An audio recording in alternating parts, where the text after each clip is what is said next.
जय श्री कृष्णा। आइए सुनते हैं आज मंगलवार के दिन भगवान शिव और हनुमान की यह कहानी।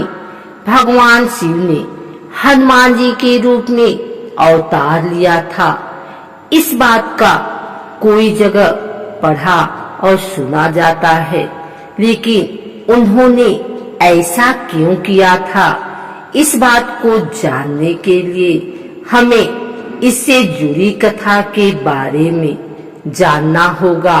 यह कहानी रामायण के प्रारंभ की है, जब पृथ्वी पर श्री राम जी का अवतार हुआ था। वास्तव में शिव का अवतार हनुमान ही थे, और यह भी सत्य है कि भगवान राम ही शिव के हनुमान अवतार का कारण बने थे। रामायण में बताया गया है कि एक बार भगवान शिव की भी इच्छा हुई कि पृथ्वी लोक चलकर भगवान राम के दर्शन किए जाएं। उस समय भगवान राम जी की आयु लगभग 5 वर्ष के आसपास थी। भगवान शिव के सामने समस्या यह थी कि वह अपने असली रूप में जा नहीं सकते थे। ऐसे में एक दिन शिव ने माता पार्वती से कहा, जानती हो पार्वती, मेरे राम ने पृथ्वी पर जन्म लिया है और उनके दर्शन की सेवा का मन हुआ है। मेरी इच्छा है कि अब मैं यहाँ से चला जाऊं और जिस लोक में राम है वहीं मैं भी रहूं। यह सुनकर पार्वती विचलित हो गई और दुखी होकर बोली कि हे स्वामी, मुझसे ऐसी कौन सी गलती हो गई है कि आप मुझे यहाँ छोड़कर पृथ्वी लोक पर रहने जा रहे हैं। उन्होंने कहा, स्वामी, आप यदि जाते हैं तो जाइए, लेकिन एक बात सुन लीजिए कि आपके बिना मैं यहाँ जीवित नहीं रहूंगी।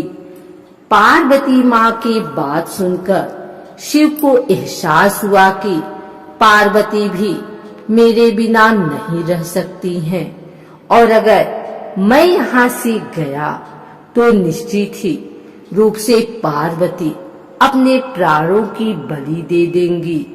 ऐसे में शिव भगवान मोह के एक चक्रव्यूह में फंस जाते हैं, क्योंकि एक तरफ माता पार्वती जी के पास भी रहना था और दूसरी तरफ भगवान राम के लोक में भी जाना था।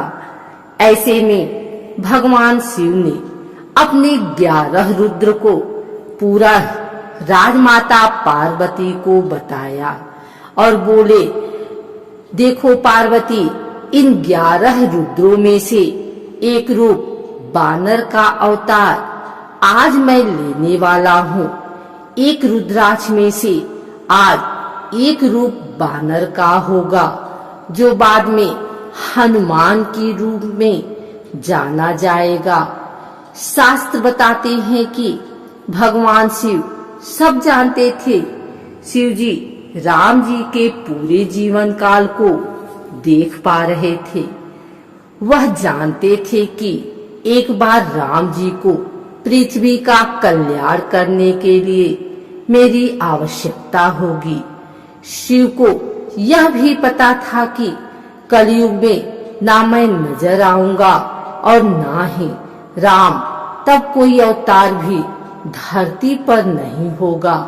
इसलिए शिव ने अपने एक शक्तिशाली रूप को जन्म दिया, जो कलयुग में भी अजर अमर रहेगा और पृथ्वी लोक के लोगों के दुख दर्द को दूर किया करेगा। इसलिए आज भी भक्त लोग हनुमान जी के दर्शन साक्षात कर लेते हैं। इस बात के कई सबूत मिल चुके हैं कि हनुमान जी आज भी धरती पर मौजूद हैं। श्री राम भक्त हनुमान जी की पूजा करते हैं लोग। उन्हें प्रसन्न करने के लिए कोई हनुमान चालीसा का पाठ करता है तो कोई सुंदरकांड का पाठ करता है।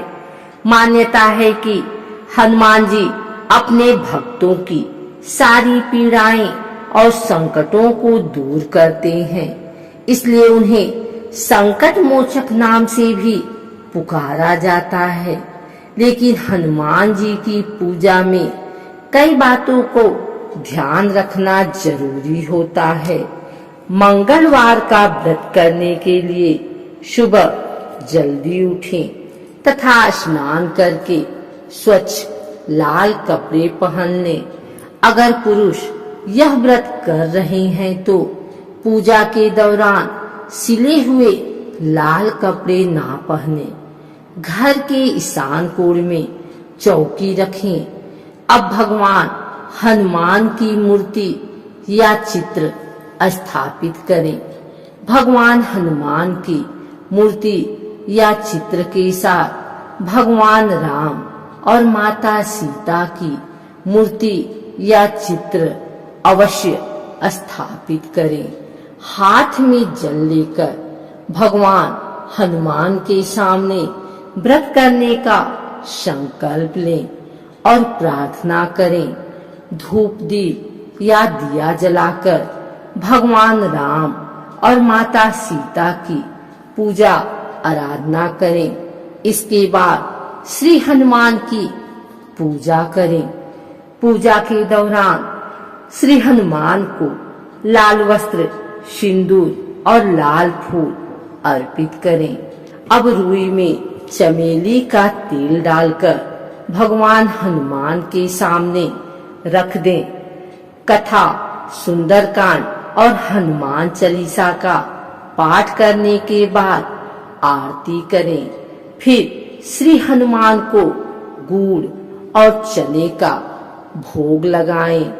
मंगलवार के दिन हनुमान जी की पूजा सुबह और शाम के समय करना फलदायी माना जाता है। इस दिन आप सूर्योदय के बाद और शाम को सूर्यास्त के बाद हनुमान जी की पूजा कर सकते हैं। वैसे पूरे दिन में सूर्यास्त के बाद भी पूजा का शुभ मुहूर्त होता है। मंगलवार व्रत के दौरान आपको गुड़ और गेहूं का भोजन करना चाहिए। इस दिन नमक ना खाएं। मंगलवार व्रत करने के दौरान मीठा भोजन ग्रहण करें। आप फल और दूध का सेवन भी कर सकते हैं।